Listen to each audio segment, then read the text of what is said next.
21 అవతారాల్ని ఒక్కసారి స్మరిస్తే చాలు. ఈ 21 అవతారాల్ని ఒకసారి వింటే చాలు. వాటి పేర్లు విన్నంత మాత్రం చేత విష్ణు ప్రీతికి పాత్రుడవుతాడు. వేరొక్కసారి జాగ్రత్తగా వినండి.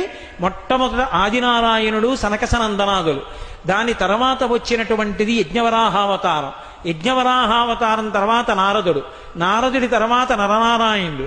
నరనారాయణుల తర్వాత వచ్చినటువంటిది కపిలావతారం. కపిలావతారం తర్వాత దత్తాత్రేయావతారం.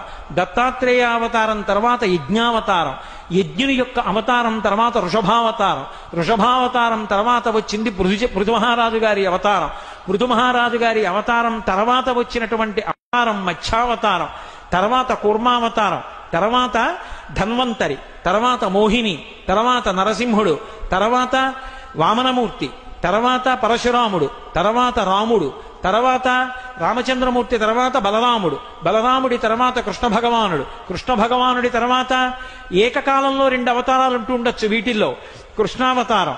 కృష్ణావతారం తర్వాత బుద్ధావతారం. బుద్ధావతారం తర్వాత కల్కి అవతారం. మొత్తం 21 అవతారాలు.